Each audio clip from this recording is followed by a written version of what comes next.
Mrs. North, starring Barbara Britton and Richard Denning.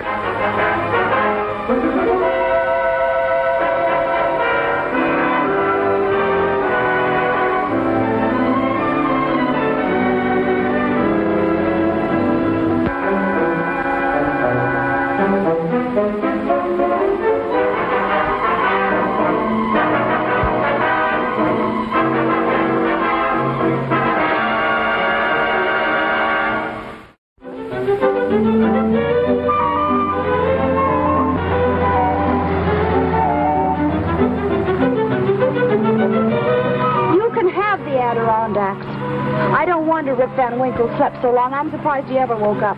Old Rip slept in the Catskills, darling, not the Adirondacks. Catskills, Adirondacks, what's the difference? Mountains are mountains as far as I'm concerned. Jerry, what are we going to do with these ducks? Poor things. 2 hours ago, they were as happy as could be. Oh, well, I'll be a lot happier when I see them crisp and juicy on a roasting platter. But, Jerry, I've never cooked a duck. I like mine with wild rice, man. That sounds dangerous. Hey, what do you know about that? What? Avery Arno. I know his sister pretty well. See, what do you say we go in and drop in on him? He used to be a doctor in New York City, but he retired about a year ago. Dr. Arno, there's a car coming up the driveway. I thought I told you to put a chain across that road. I ordered it only yesterday, Doctor. Well, go see who it is. But remember, I am at home to no one. Very good, Doctor. I'll attend to it.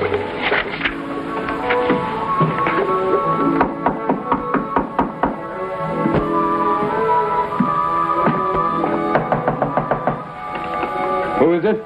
Hello, Collins. Bill Wigan. Remember me? Well, the Arno's in. We've been hunting in the neighborhood and thought we'd drop by and say hello.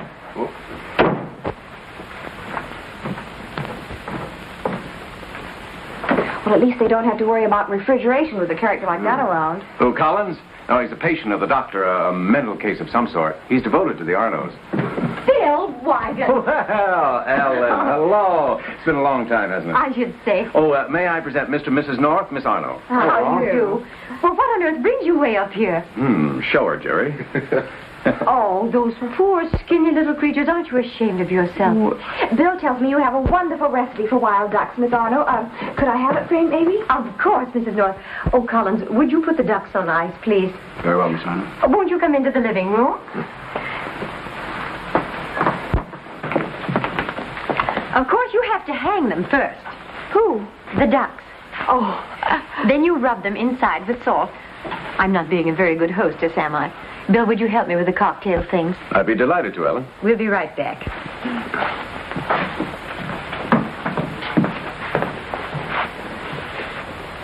Hang them and salt them.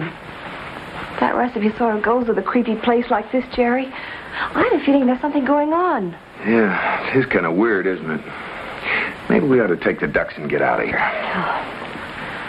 Ellen, things like that don't happen, not in this day and age. You've known me for years. You know I'm not the hysterical type. I tell you, there's no question about it. A homicidal maniac, Ellen? Yes, in this house.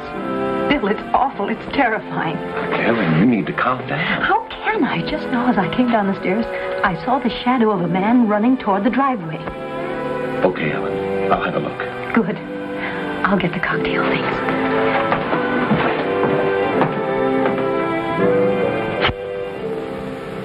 Then you really believe there is a maniac loose around here? Somebody took our shotguns out of the car. And just on a hunch, I tried the motor. It's been tampered with. Well, apparently someone wants us to stay around for a while. Is that it? Or that they don't want us to leave tonight. Avery, I can't stand this any longer. I'll go mad myself. Stark, raving mad.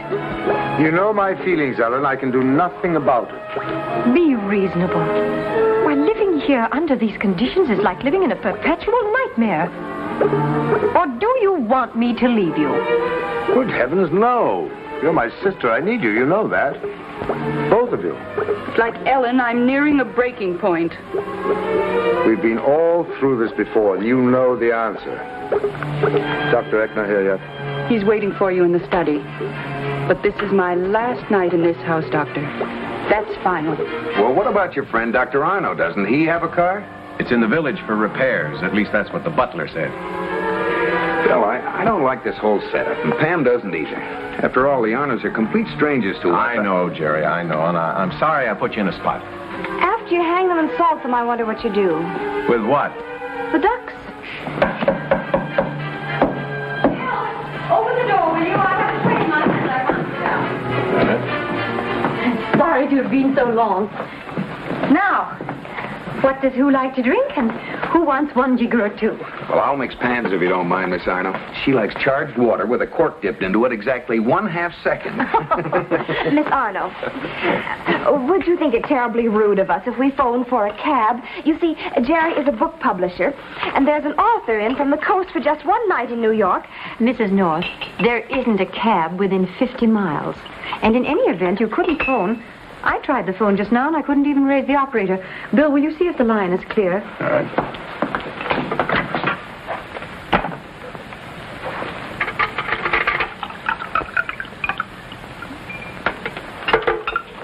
It's dead now. It was working all right before you arrived. I didn't get your order, Miss Arno. Oh, nothing for me, thanks. Oh, won't you all sit down, please? Do you mind? Thank you. I'm dreadfully sorry that you seem to be prisoners here. Bill, you told Mr. and Mrs. North about our problem. Mm-hmm. He said that you were afraid of something in the house. Yes. For a long time, we've heard strange sounds. Florence Earle, that's my brother's secretary and nurse, she's heard them, so is my brother. It comes at odd hours. What sort of sounds? Oh, unearthly cries. Just like a man in utter anguish. Go on, Miss Arno. Well, lately, odd physical things have been happening, too. Just like that phone. And the guns that were taken out of your car, Bill. Bill, has he been prowling in your car?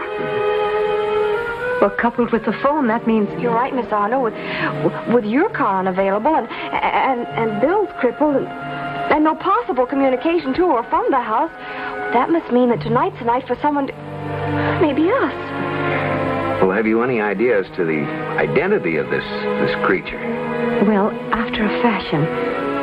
I was looking in my brother's desk for a checkbook, and I came upon a case history of the patient. There it was in my brother's handwriting. Patient X, the homicidal maniac, is in this house.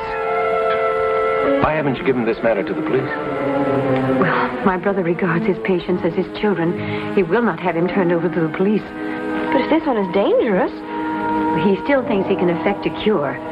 That's why Dr. Eckner is coming here. You'll meet him at dinner.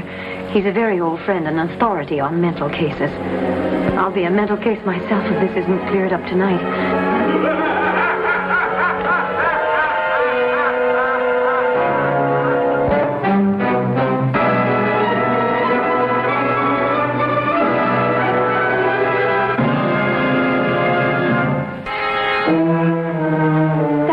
Upstairs. Do you think we were overheard? Helen! Helen, do you see my sister? She's in the living room, Doctor, with her guests. Helen! Helen, you all right? Yes, dear, quite all right. Seemed to come from right outside my lab door. Yeah, when I opened it, there was no one there. I've searched the attic and the upper floors. Avery, this is Mr. and Mrs. North. How do you do? Good How do evening. you do? And you remember Bill Wygand? Oh, yes. Hello, Bill. Happy to have you aboard. Hello, Doctor. Excuse me, Dr. Arno. Dr. Eckner is waiting for you in your study. Oh, thank you. Excuse me. Don't become involved. Dinner's practically on the table. Oh, I shan't be a minute. Excuse me. Did you hear him shriek? Yes, dear, but don't worry. Tonight will see an end to this. It certainly will for me. I'm leaving. You can't. You mustn't. Meet Mr. and Mrs. North. And Lieutenant Bill Wygand. This is Florence Earle, my brother's secretary and nurse. How do you do, Mr. and Mrs. North? Lieutenant. Hello. How do you do? I'm sorry, Ellen. I've arranged for a car. I'm leaving right after dinner.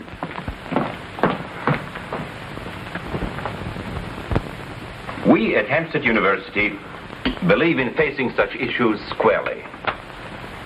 We take one fact for granted. Homicidal mania can be brought to its climax, or to its cure, for that matter, by only one means: actual homicide, or simulated homicide. Now, actual homicide is out of the question, not to speak about it being unlawful. So I propose simulated homicide in this house tonight. Darling, wouldn't things be less complicated if only you weren't so stubborn in this matter? I've told you, Ellen. But doesn't it seem childish to protect the identity of a patient whose condition your own notes say is utterly hopeless? Nothing is hopeless. Forgive me for saying so, Doctor, but when one word from you could save your sister so much needless anxiety... I'm afraid you don't understand, Mr. North. No power on earth could compel me to betray this unfortunate soul. But you say yourself the man is mad. At the moment, yes. But I still have hopes of effecting a cure. Well, you see, although his own life is in danger, he is still an optimist. Now, we are 6 sane people against one who is insane. I say give patient X a chance to put in an appearance. Are you there, patient X? Hans, I wish you'd let me handle this matter in my own way. Your way? How long have I heard that? Lawrence. Dr. Eckner, what makes you think you can bring patient X out into the open? A homicidal maniac is primarily an extrovert whose neuroses have taken over control of his body and soul. He will react to a simulated murder as if it were one of his own accomplishments. You mean if we stage a phony murder, patient X will want to take credit for it? Exactly. Now, if no one has any objection, I suggest we proceed.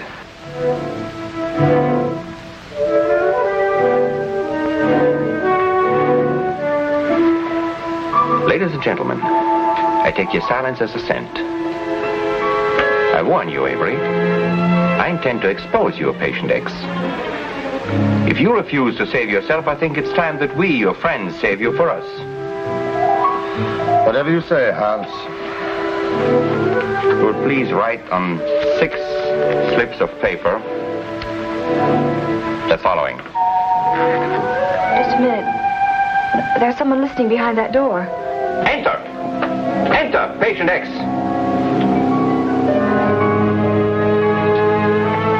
Oh, Collins. Excuse me, Doctor. I hesitated to interrupt. Welcome. Well, you're part of this household. You will take part in this game. Make it 7 slips, please. On 5, you write, please, as a single word, suspect. On the 6th, write murderer. And on the 7th, victim. Very well. Is this going to be like a seance or something? No, there will be murder in the living room. Simulated murder. Will you please pass out the slips now?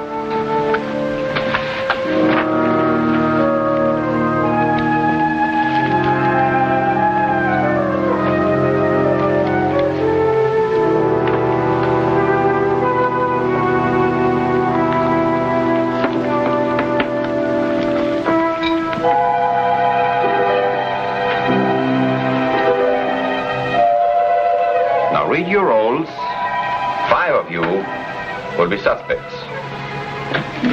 1 will be the murderer, and 1 is the victim. Now, when the lights come on again in the living room, I will question you, insult you, confuse you. But during the time of questioning, you may be sure of one thing. I will compel Avery's patient X to put in an appearance. Shall we go?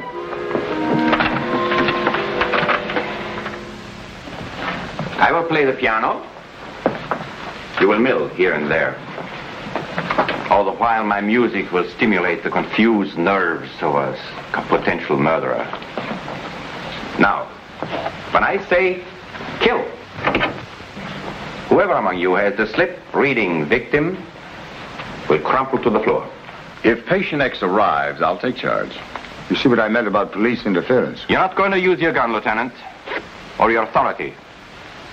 With the appearance of patient X, Dr. Arno and I will take complete charge. Well, that'd be quite a pleasure, eh, Jerry? As is customary in such cases, patient X will want to confess. The urge to confess is a primary emotion in homicidal paranoia. He would say that he killed the victim. Where is the master switch that controls the lighting in this room? It's right here, Dr. Eckner. Oh, thank you. Very well, then. And so begins our little game. What do you think of this? I'll give you 3 guesses. Very well, Collins. Darkness, if you please.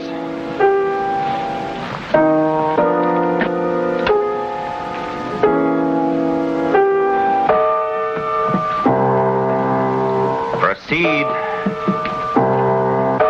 The game has begun. An evening for murder, patient X. How can you resist? Come out! Come out of the darkness, patient X. Strike! Destroy!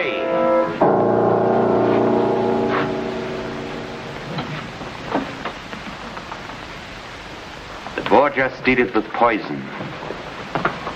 The phantoms of Paris with a strangler's noose. How are you going to do it, patient X? Kill! Kill! Let no one move. Who killed that woman? You. You did it. I will tell you your motive. You met her in New York at Dr. Arnold's office. You were fascinated by her beauty. And at the first meeting you learned... Just a moment, Dr. Eckner. This is no longer a game. It's the real thing. This woman is dead. But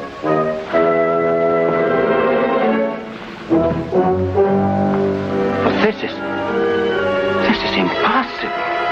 Stabbed? But, Avery, isn't there something we can do? I'm afraid not. She died instantly. But why was Florence singled out?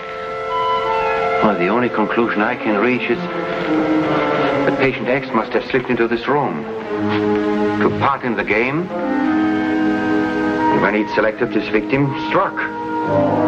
Dr. Arnold, do you still plan to conceal the identity of patient X, even after what's happened here tonight? No. Time's come for me to tell all I know. Patient X is a man called Hubert Farrar. Under that name, I've treated him for many years. Under that name, he was admitted to the Naval Hospital in Baltimore, Maryland, just a year ago, where my diagnosis of a pressure on the brain was confirmed. Hubert Farrar. Yes? Yes, this is 3434. What? Would you repeat that, please? Very well, thank you. A telephone repairman checking the line. All phones in this area have been out of order since early this evening. A fallen tree. Well, then it wasn't patient X who severed our communications. Oh, Collins. Why don't you try the doorbell? It may work now. Then all we need to find are the missing shotguns. And a distributor cap from my car. And patient X. Hey, what are you two up to? Bill, we found this in Miss Earle's room. Oh. To whom it may concern, I leave this house tonight, but I want it known that I fear for my life. Secure the details from Dr. Arno or his beloved patient X. Well, if Arno knows anything, it certainly isn't in his files. There's nothing on Hubert Farrar or patient X. Say, here's something. Take a look at that. Hubert Farrar. Well, it's a lead, all right. Well, it's more than that, Bill. Why not call Baltimore, the Naval Hospital, see what they have on the patient? All right, Farrar. I'll do that. Hello, operator. I'd like to speak to the Naval Hospital in Baltimore, Maryland, please. Yes, I'll hang on. This is 3434, Dr. Avery Arno. Yes, it's urgent, please.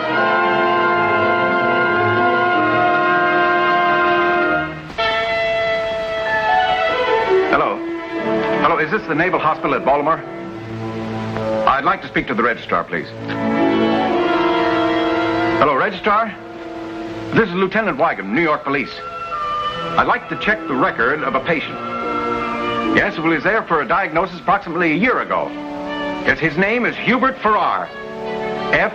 Farrar. His doctor's name is Avery Arno. Sure you don't mean Dr. Farrar. He's in surgery, but I'll try and locate him for you. Jerry, Bill, look at this.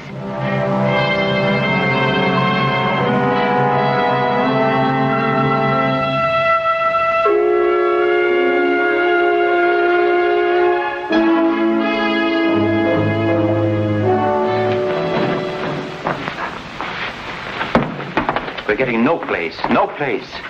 Did you find anything? We were in Dr. Arno's lab. Very interesting.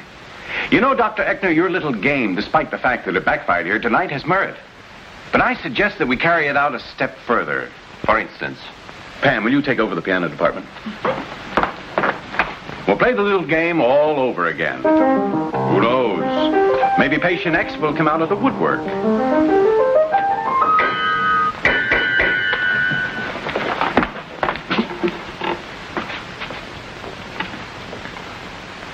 Now, wasn't that lucky? Now, who'd be in charge of the silverware? Well, the butler, of course. All right, you win. I killed Florence Earle. Collins.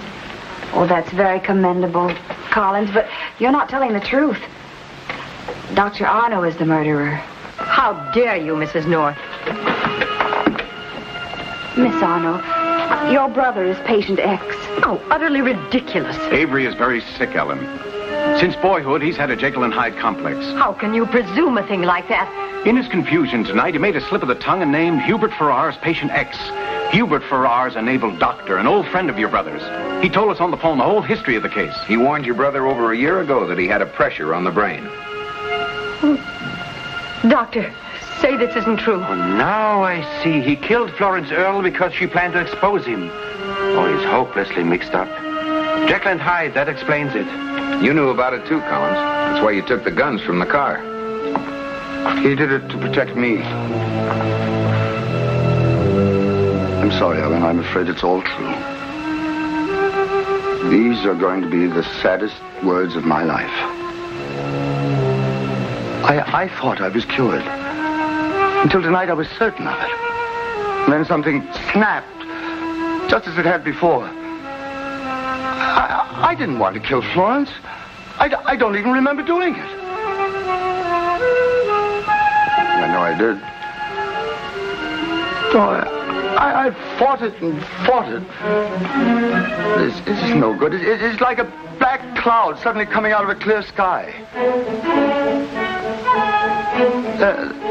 There have been many perfectly lucid moments since I moved up here to the country. Long periods when I hadn't the slightest desire to kill or destroy. The isolation seemed to help. I guess it was only temporary. It's hopeless. There are moments when I know I'm completely insane. Oh, Avery. Avery.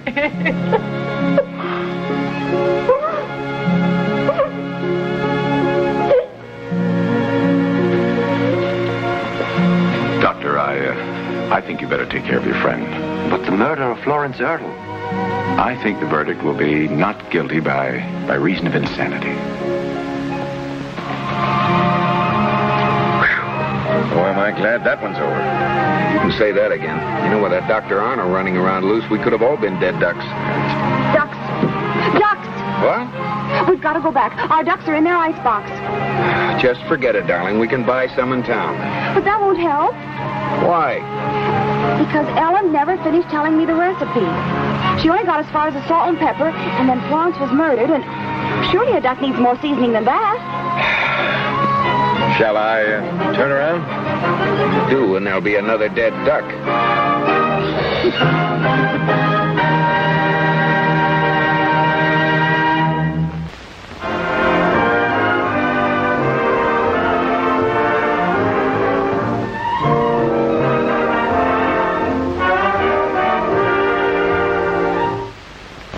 Mr. and Mrs. North is directed by Ralph Francis Murphy. A John W. Loveton production.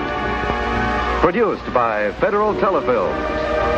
Starring Barbara Britton and Richard Denning, featuring Francis DeSale.